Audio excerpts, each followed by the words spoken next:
नमस्कार, स्वागत है आप सबका। आप देख रहे हैं आपके साथ मेरी बात और मैं प्रिय रंजन भारती। दिल्ली विधानसभा के चुनाव हो रहे हैं और मुख्यमंत्री आम आदमी पार्टी के नेता अरविंद केजरीवाल के खिलाफ न सिर्फ भारतीय जनता पार्टी बल्कि कांग्रेस भी अलग से चुनाव मैदान में है।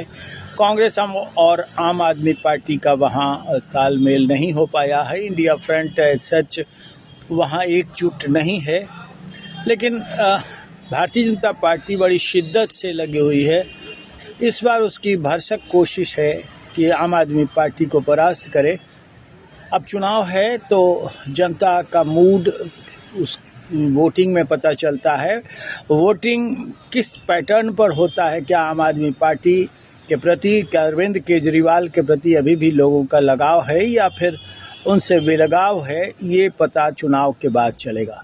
लेकिन जिस तरह से एनडीए और यानी भारतीय जनता पार्टी बड़ी शिद्दत से लगी हुई है, उस पे एक बात मैंने वीडियो साझा किया था। इस बार फिर से आपको ये बताना चाहता हूँ कि एनडीए इस बार मजबूती से अपने सहयोगी दलों के साथ भारतीय जनता पार्टी चुनाव में उतरना चाहती है। जनता दल यूनाइटेड भी इस बार दिल्ली विधानसभा का चुनाव लड़ना चाहता है और उसने अपनी दावेदारी ठोक रखी है।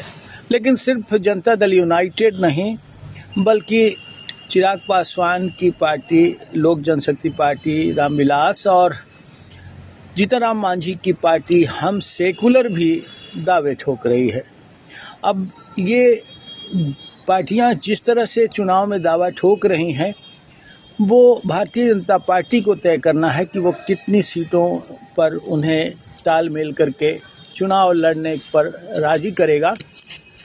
लेकिन जनता दल यूनाइटेड की मजबूत दावेदारी है और नीतीश कुमार का कद पहले से कहीं ज़्यादा बढ़ा हुआ है एनडीए के भीतर। तो जनता दल यूनाइटेड ने पिछले दिनों वहाँ के प्रदेश अध्यक्ष शैलेश कुमार की ओर से एक रिप्रेजेंटेशन दिया गया था भारतीय जनता पार्टी को, जिसमें 6 सीटों पर दावा किया गया है। और ये 6 सीटें हैं, बुराड़ी है, जिसमें संगम बिहार है, जिसमें मायापुरी है। ये कई इलाके हैं जहां बिहारी और उत्तर प्रदेश के लोग कहीं ज़्यादा बड़ी आबादी है इनकी, और इनके बीच में जनता दल यूनाइटेड की अपनी पकड़ है। 2010 में भारतीय जनता पार्टी से तालमेल के तहत 10 सीटों पर दावा था इनका, लेकिन 4 सीटें दी थी भारतीय जनता पार्टी में, जिसमें 3 सीटें जनता दल यू ने जीती थी और परचम लहराया था। फिर 2015 में 3 सीटें दी, लेकिन 0 पर आउट हो गया जनता दल यूनाइटेड। कोई भी सीट नहीं जीत सका, तीनों की तीनों सीटें इसने गंवा दी थी। और इसी तरह 2020 में अगर देखें तो 2 सीटें जनता दल यूनाइटेड को मिले, और इस बार भी यानी 2020 में भी ये 0 पर आउट हो गए थे, कोई सीट नहीं जीत पाया था जनता दल यूनाइटेड।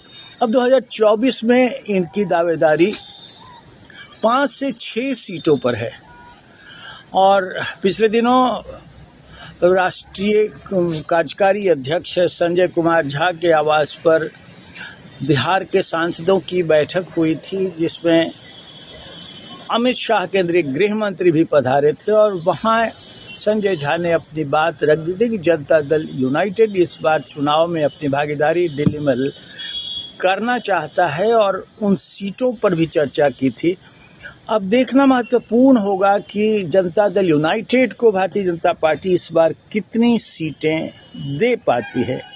हालांकि अरविंद केजरीवाल नीतीश कुमार को पत्र लिखने को के लेकर अभी सुर्खियों में हैं।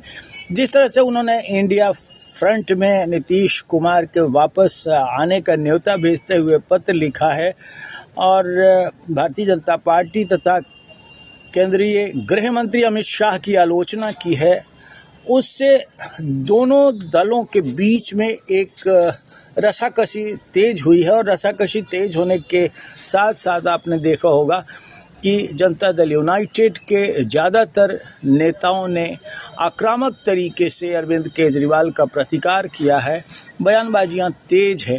लेकिन इससे कहीं अलग मैं ये बात करना चाहूँगा कि न सिर्फ जनता दल यूनाइटेड बल्कि लोक जनशक्ति पार्टी, रामविलास पासवान और जीतन राम मांझी की पार्टी हम सेकुलर भी इस बार दिल्ली विधानसभा का चुनाव लड़ना चाहती है।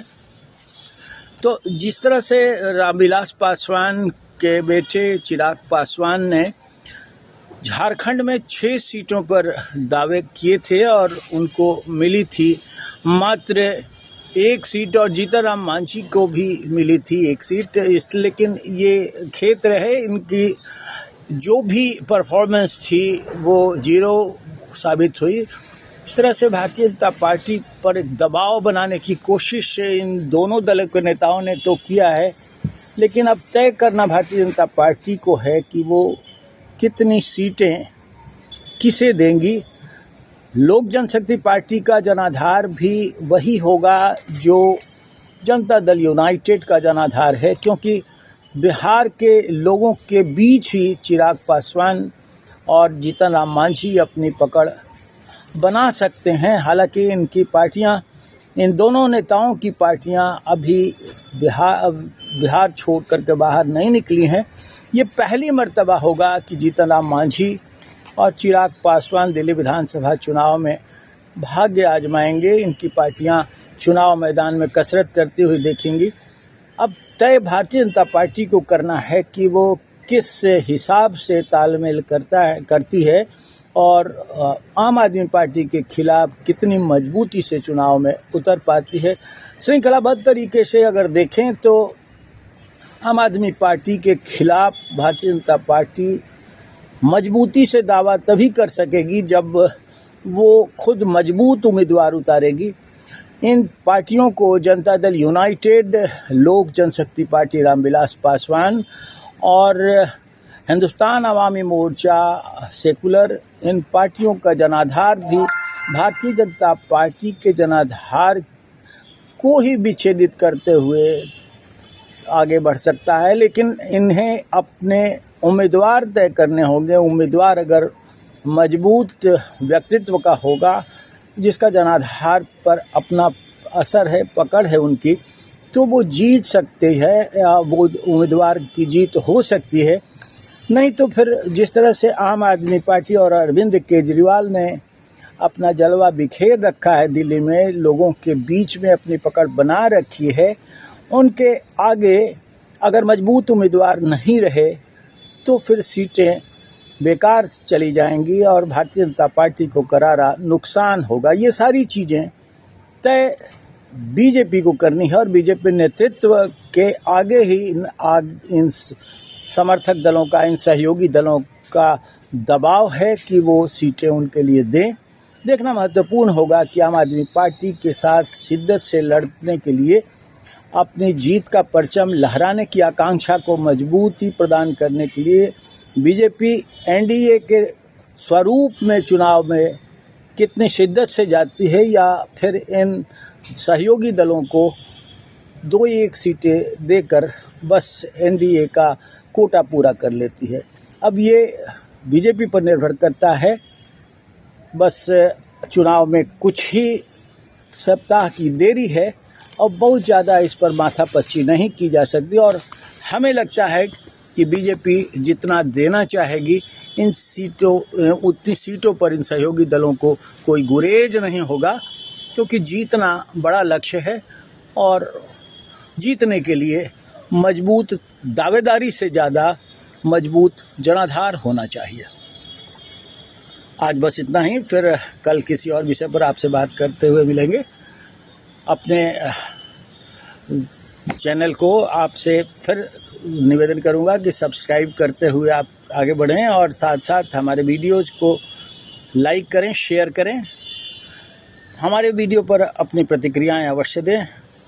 कमेंट बॉक्स में जाकर के अपनी राय लिखें। मिलते हैं फिर। नमस्कार।